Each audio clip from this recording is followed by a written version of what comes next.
And speaking of which, you guys won't believe what I saw when I looked into Vortecia the next morning.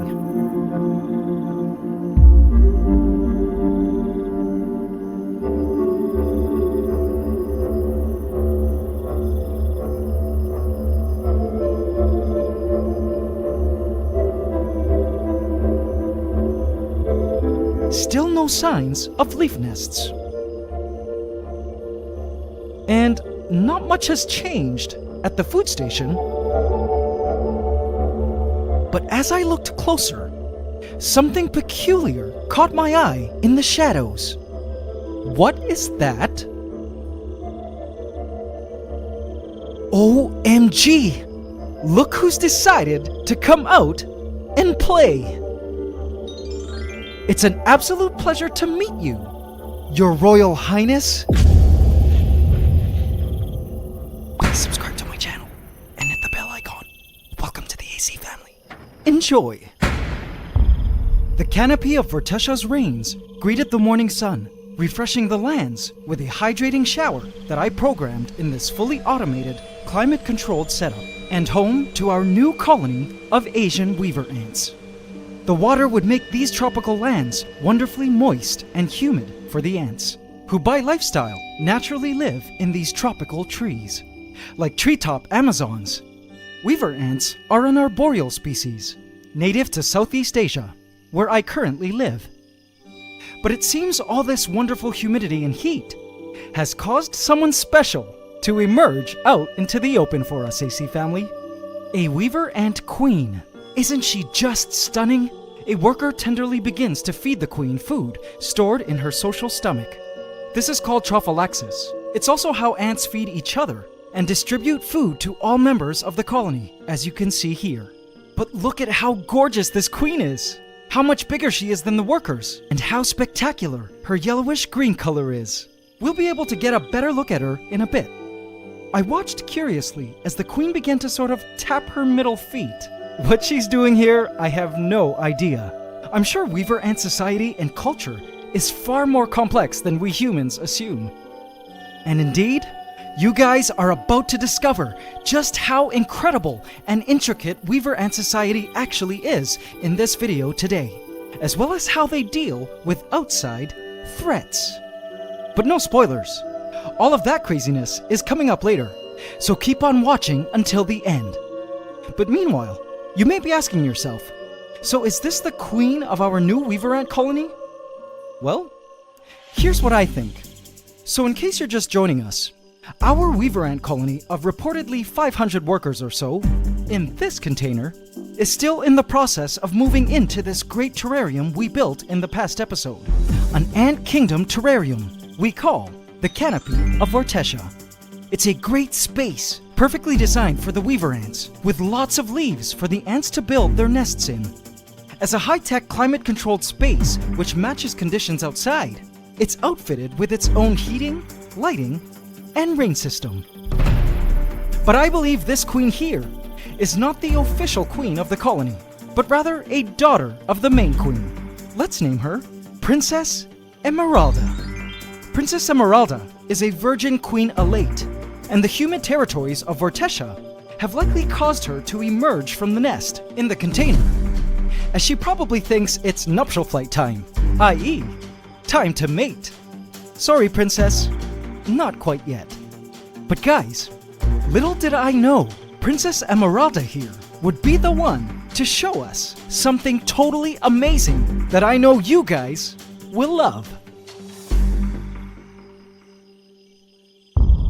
From within the shadows, a worker emerges wandering confidently across the Vortecian forest floor, where she is on the hunt for some food. She climbs the scattered moss beds and decaying wood, searching high and low for goodies the colony might need. Weaver ants, though nesting high up in the trees, do spend a lot of time on the ground as well, foraging for food like insects or small dead animals, or even sweets. This worker here will not stop until she finds something of interest. The well-being of her colony depends on her persistence. Another crew of ants are busy searching the mid-levels of the territories, in the areas where the light of the treetops meet the darkness of the forest floor. We can't leave any area unchecked now, can we? The workers use their antennae and their excellent vision to locate food in their surroundings. I also think at this point, the colony is still mapping out the lands, as I imagine Vortecia is still largely unfamiliar territory. But this worker gains word of a party happening just above the treetops, high up on the feeding platform. A feast is happening, as a crowd of ants relish the sweet cup of honey-flavored beetle jelly. They gorge themselves of this delectable jelly, filling their social stomachs so they can return to the main colony and start distributing the food via trophallaxis. I just loved watching the workers tearing at the jelly and indulging themselves on our food offering. Actually, this beetle jelly was supposed to be a bribe to get the ants interested in moving into Vortecia and out of their current container. It was day 2, and the ants still hadn't moved into Vortecia, creating their famous treetop leaf nests. I was just dying to see them create these incredible nests using silk produced by their larvae as an adhesive to keep everything sticking together. But from the looks of things, it did seem like the ants were still in the scouting phase, shopping for ideal real estate, before choosing a location to officially move and start the nest construction. I was in no rush though, as I had decided that it would be best to allow the ants to move in on their own schedule, and it did seem like the weaver ants were warming up to Vortecia quickly. I couldn't help but allow my imagination to run wild, guessing where in these territories the ants would eventually choose to build their leaf nests. It seemed like anywhere here would have been an ideal location. But I'm no weaver ant, and I haven't the slightest clue as to how they decide which leaf or branch is the one, and what exactly they're looking for in an ideal branch or grouping of leaves. But I knew they would eventually come to a collective decision on the best location for their nest, and when they did, I was determined to film the entire process. Which plant do you guys think they'll nest in? Leave your guesses in the comments, and we'll see who's right. As for now though, the ants seem to be super territorial over their newfound beetle jelly sugar source, and the workers are well aware of my presence whenever I come near. They have extraordinary vision and are on guard and ready with jaws open, antennae outstretched, and gaster cocked to spray formic acid should I draw near. There, my lady. I won't hurt you, nor touch your beetle jelly. Oh, before I forget guys, please take a moment to vote in this poll here for an official name for this weaver ant colony, based on suggestions provided by you, the AC family, in our last video. Thank you AC Council for your input. I'll be announcing their official name in our next episode. Overall, I could sense that any day now, the colony would be moving in sooner than we expect. And AC family, that's exactly what ended up happening. But not in the way that you, nor I, were thinking. I woke up before sunrise and returned to Vortecia to check up on the weaver ants. Princess Emeralda was walking along one of the rain pipes. I couldn't believe her beauty. Just look at how gorgeous and majestic she was up close. She's an absolutely massive ant, at just under an inch long. Though our princess here is a combination of browns and greens, Asian weaver ant queens can actually vary in color, from neon green to bright yellow to brown to even gorgeous hues of blues and reds. In my books, weaver ant queens are truly one of the most beautiful queen ants in the world. But something seems to have captured our princess's attention. She smells something that is interesting her greatly. She makes a U-turn and starts heading in the opposite direction, guided by an entourage of workers who seem to be urging her somewhere. Something's up. The ants seem to be acting a bit strange. What on earth are they doing? I felt as though something was about to happen. Something big. I noticed some of the ants moved around quickly, as if they were extra excited about something. Okay. Now AC family, are you ready for this?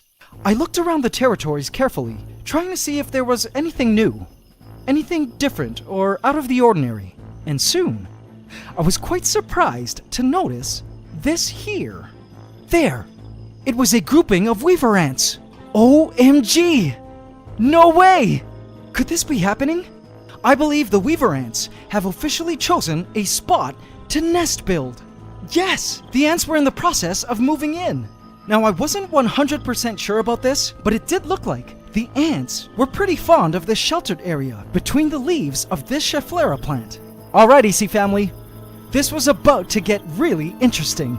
I also noticed that the ants were traveling to this sheltered site from other areas of the territories, which were great signs that this site was a place of great interest.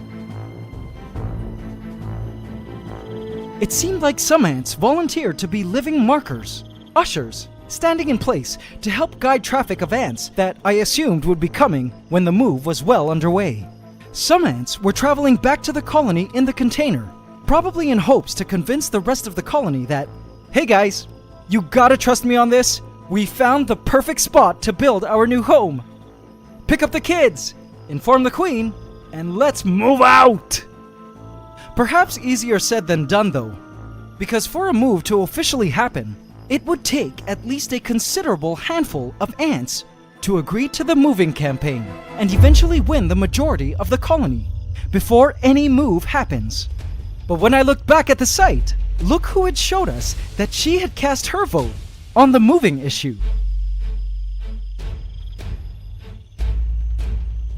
It seems the ants had convinced Princess Emeralda that this was going to be the site of their future home.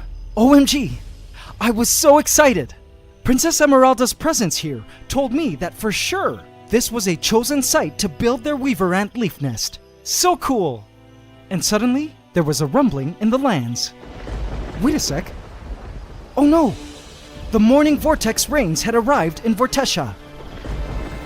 I was so scared these rains were gonna freak the ants out and make the ants change their mind, or deter them from initiating their great move. I watched the ants religiously until the rains came to an end. And just like that, the rain ceased, and the ants, seemingly unfazed, began to clean themselves. Okay, this was good. It seemed the ants weren't deterred by the rains, and though the lands were a bit wet, I guess they were used to the rain by now. It's actually rainy season currently where I live, so these ants should feel right at home in it. But just in case, if they were to move in today, I decided to program the next rains to skip the night, and I rescheduled for their next vortex to arrive tomorrow instead. Oh, I just couldn't wait to finally see these Weaver Ants build their long-awaited leaf nests. But AC family, I was certainly not prepared to see what I saw next. And guys, I hate to say this, but it's not good news. Little did I know, up ahead, I was about to do the craziest thing I've ever had to do in the history of the Antiverse. Brace yourselves, AC family. Desperate times call for desperate measures. Later that afternoon, I visited Vortecia to check up on the ants. Had they moved in yet? No. The small group was still camped out, but there was no huge colony moving in from the container. It was then that a tiny movement caught my eye. Wait a sec. What was that? Was that what I thought it was? No, it couldn't be. I must be dreaming. We got rid of the pharaoh ant's mother nest a long time ago and removed them from the ant room. It was then that my camera caught sight of a pharaoh ant climbing its way up the beetle jelly cup. What? I couldn't believe my eyes. A pharaoh ant came to drink from the jelly, and soon another appeared on the scene. They were pharaoh ant scouts. They must have broken in to claim the sweet beetle jelly and the entire canopy of Vortecia. In case you don't know these pharaoh ants, they are the thieves and murderers of the ant room, with a tendency to kill and conquer entire ant kingdoms, as we saw in a video 2 weeks ago, with a particular taste for new and emerging ant colonies. The pharaoh ants were quick to evade oncoming weaver ants, but I could tell the weaver ants could sense there were intruders in their midst, and they began to patrol the area. And soon, it wasn't long before the weaver ants finally discovered the pharaoh ant's presence. There, the weaver ant took a quick bite and immediately communicated to her sisters that there were indeed trespassers. And at second contact, the weaver ant ferociously slashed her mandibles, taking powerful bites at the smaller pharaoh ant. These weaver ants weren't going to allow pharaoh ants to steal their jelly. The pharaoh ants scurried about in a panic, but I knew inside From past experience with these nefarious trespassers, it was only a matter of time before these scouts would be returning to their super colony and inviting a huge pharaoh ant swarm to conquer these lands. I just couldn't let this happen. Not to our beloved new weaver ants. They were just about to claim these territories theirs. This was a bad time for a pharaoh ant invasion. And sure enough, upon closer inspection, more and more pharaoh ant scouts had already infiltrated Vortesha. This was such bad news. Although it seemed the weaver ants could effectively defend their jelly and territory now, I don't think this would hold true once the pharaoh ant swarm arrives. The weaver ants needed its full armed forces to take on the arrival of a mass pharaoh ant invasion, which I knew was imminent. And it seemed as though the weaver ants were truly taking their time to move in, which could be super dangerous, seeing as if the pharaoh ants were to arrive in swarm and conquer these lands before the weaver ants settle in. Not only would the weaver ants lose this lush territory and source of nourishment, but they'd also be in danger of becoming food to the pharaoh ants. I just couldn't let this happen. And so, AC family, I had no choice but to make the toughest decision of my life and resort to something extreme that I knew was physically dangerous and just all around hazardous.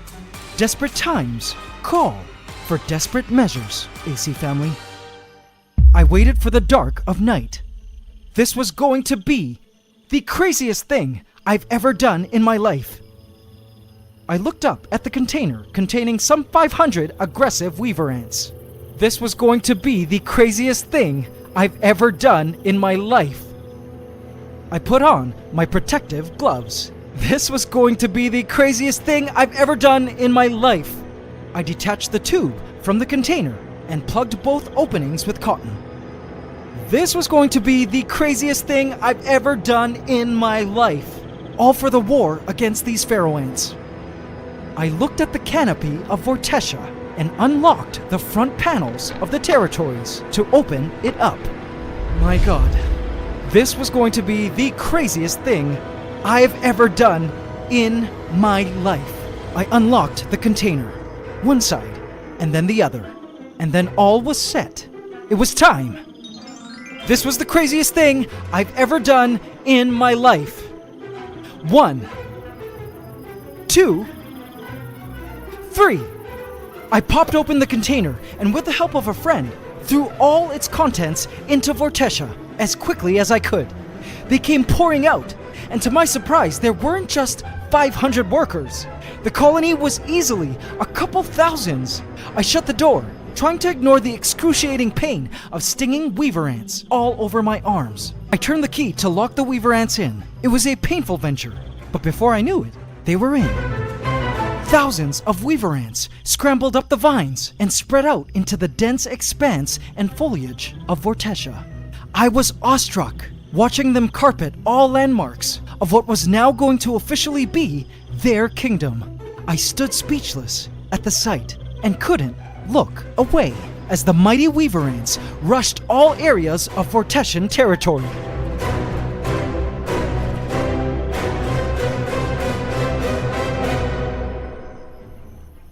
It was a marvelous sight to behold, seeing all the weaver ants filling the territories. But what I saw next truly moved my soul.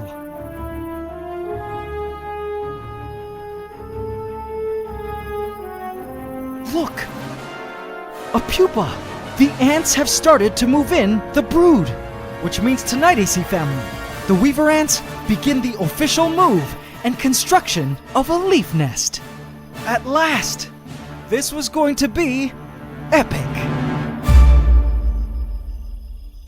AC family, it's all just crazy. Did you enjoy today's part 2 of our Weaver Ant Trilogy celebration of 3 million subs? Guys, the Weaver Ants are finally going to be constructing their leaf nests in next week's episode, and you surely won't want to miss how cool the entire process is. So be sure to smash that subscribe button and bell icon for notifications now, so you don't miss out on this continuing ant story. And don't forget to hit the like button every single time, including now. It would really help a lot. Speaking of ants, it's officially nuptial flight season in the Northern Hemisphere, and a lot of you are catching queen ants now. And in case you didn't know, we've got all the top of the line ant keeping gear for you ant keepers at all levels, from beginner to advanced, as well as a ton of new and exciting products for the ant keeping community, not available anywhere else. So head on over to antscanada.com and browse our shop. We ship worldwide and offer full email support if you need us. We also have ant colonies with a queen available in most regions. So go check us out and pick up your ant farm kit and ant gear today. If you're new to the channel and want to catch up on all your Ants Canada lore, feel free to binge watch this complete storyline playlist here, which traces the origins of all the ant colonies of the Ant Moon, so you can follow their stories and better appreciate how these ant kingdoms came to be and why we love them so much.